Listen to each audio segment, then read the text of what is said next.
E aí, beleza? Quem quiser assistir o anime, o nome dele tá aí na descrição. Esse cara aqui é convocado para um outro mundo pela segunda vez.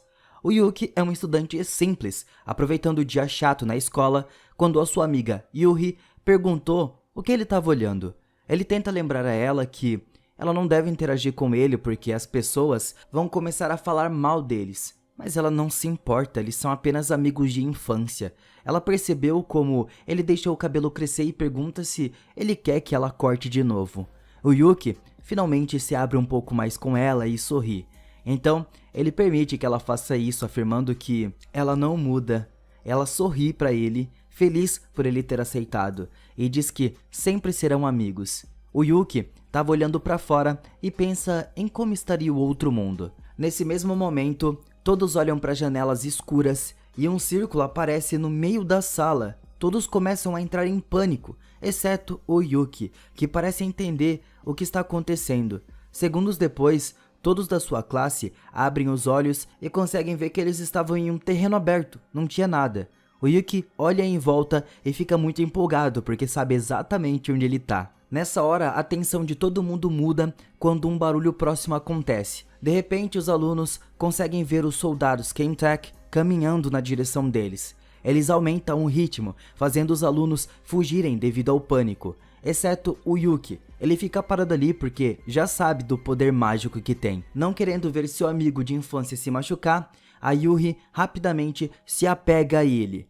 Nesse momento, um dos soldados tenta esmagar eles, mas o Yuki usa apenas um dedo para derrotar ele e os dois começam a fugir. Ao avançarem, eles avistam alguns soldados da infantaria correndo na sua direção para lutar contra aqueles guerreiros que são chamados de demônios. Os alunos assistem à batalha dos dois grupos, mas o Yuki pensa que a guerra já deveria ter acabado. Depois de olhar para os demônios de novo, o Yuki começa a sentir dor no peito e percebe que antes ele tinha sido amaldiçoado. Uma garota a cavalo aparece e diz aos alunos para recuarem para um local seguro enquanto os cavaleiros reais os protegem. Mas parece que Yuki já sabe quem ela é. Os soldados restantes se envolvem em uma batalha contra a horda de demônios, usando esgrima e magia. A Yuri fica extremamente surpresa com o quão forte eles parecem ser, apesar de serem tão jovens assim. Mas o Yuki não estava surpreso com isso. Em vez disso, ele parece orgulhoso. Os dois começam a recuar, aproveitando essa proteção.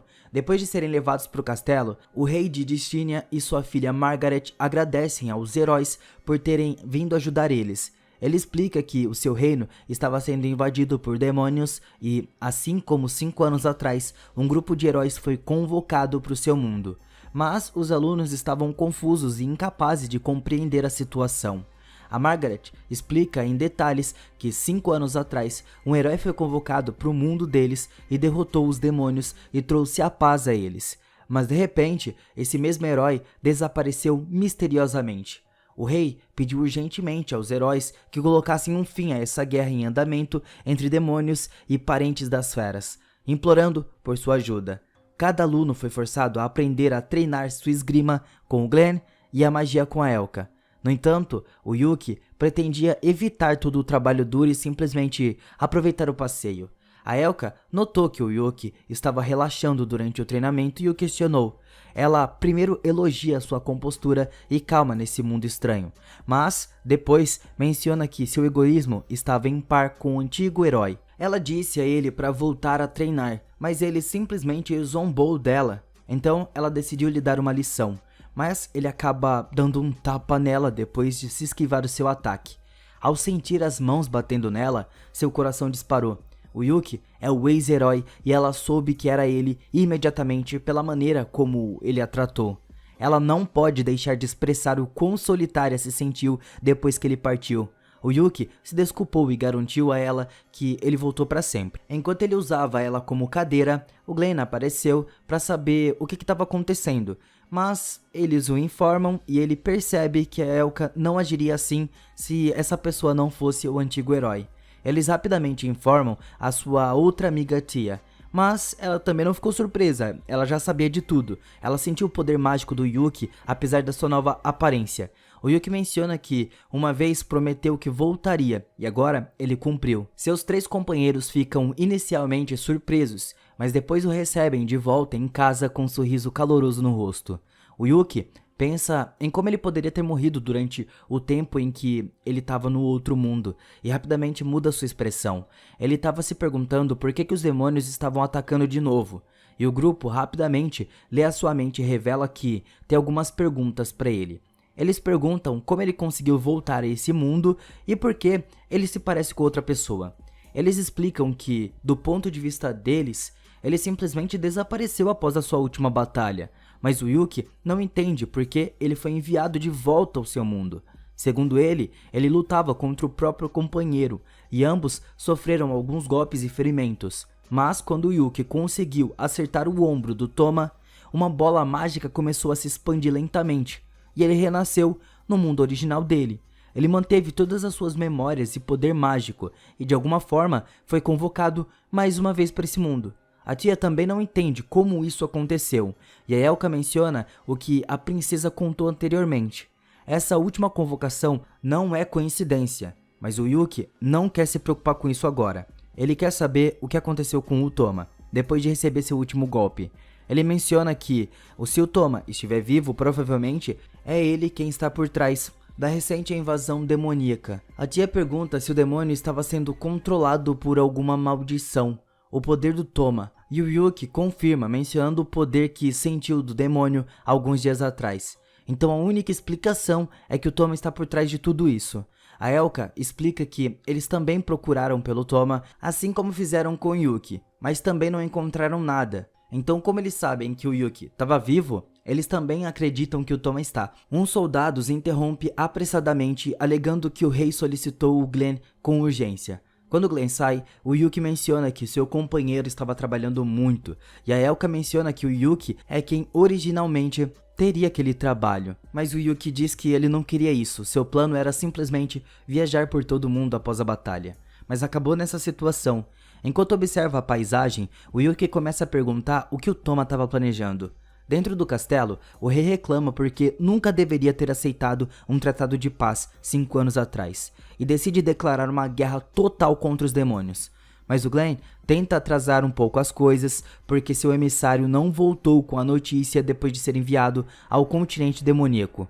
A princesa discorda dele, mencionando que os demônios é quem invadiu, e os heróis, sendo convocados ao mesmo tempo, são mais do que a prova de que a guerra deveria acontecer. O rei volta atrás, mencionando que nunca deveria ter acreditado que o seu ex-herói fizesse um tratado de paz. E ainda menciona que se ele desapareceu, isso significa de que eles tomaram a decisão errada. No campo de tiro, a Yuri estava praticando feitiços, pois parece que ela tem um talento natural para isso. O Yuki parabeniza ela pelo seu talento, e ela agradece, mas ele rapidamente percebe que há algo errado com ela, e ele pergunta o que tem de errado, e ela pergunta se estava praticando para machucar as pessoas, e por que alguém deveria ir para uma guerra. O Yuki sabe a verdade e não sabe como responder, porque isso pode machucar ela. Mas apesar desse sentimento, ela se recupera rapidamente e conta que usará seu talento para proteger ele. Mais tarde, à noite, os companheiros do Yuki se aproximam dele para revelar os planos do rei para iniciar a guerra. O Glenn conseguiu ganhar um tempo, mencionando que os heróis morreriam na primeira onda e precisam de um pequeno treinamento antes disso acontecer. Mas o Yuki já tomou a sua decisão. Ele vai sair e parar a guerra sozinho de novo. Ele acredita que essa guerra é apenas uma coisa estúpida que o Toma estava criando, e ele precisa o deter. Os três sorriem para ele e começam a manifestar o desejo de acompanhar ele nas suas aventuras. Mas o Yuki se recusa, ele precisa ir sozinho.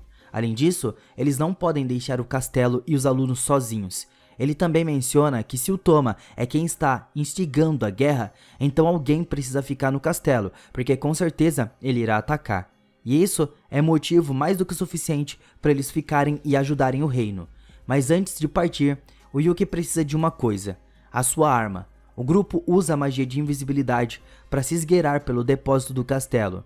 A Elka vai na frente para nocautear os guardas, e o grupo menciona os velhos tempos em que ele sempre ia na frente durante as explorações de masmorras. Então ela começa a arrombar a sala. A Yuri percebe algo estranho e os vê entrando lá. Lá dentro, o Yuki vê uma enorme espada negra, que ele chama de Kuromaru. No entanto, os guardas conseguiram encontrar o guarda e a Elka espancou e começaram a procurar os intrusos por todo o castelo. A tia e o Glenn farão de tudo para atrasar a situação, permitindo que o Yuki e a Elka saiam do castelo. Depois de finalmente passar pelas paredes do castelo, a Elka diz a ele que os três farão de tudo para atrasar o rei de começar a guerra, esperando que isso dê ao Yuki tempo suficiente para parar o Toma e a invasão demoníaca. Mas ao mesmo tempo, a Yuri, que viu Yuki entrar no depósito, conseguiu seguir. Ela corre para os braços dele, perguntando por que e para onde ele estava indo. Ele decide revelar a verdade, explicando que essa é a segunda vez que foi convocado a esse mundo, e que eles precisam encontrar alguém para acabar com essa guerra. Os olhos da Yuri estavam cheios de lágrima. Ela pede para ir com ele, prometendo que será útil. Mas o Yuki não pode permitir que ela se machuque. É muito perigoso para ela. Ela mal consegue conter as suas emoções, mas se lembra da sua promessa. Ela diz a ele para fechar os olhos e se aproximar. Em um instante, ela lança um pouco de magia de vento e fogo e dá o corte de cabelo que ela tinha prometido a ele. Ela endurece com um sorriso no rosto, prometendo novamente que se tornará forte e o protegerá. Ele dá um peteleco na testa dela e diz que, se da próxima vez ela se esquivar, ela passará no teste e aí vai poder o acompanhar.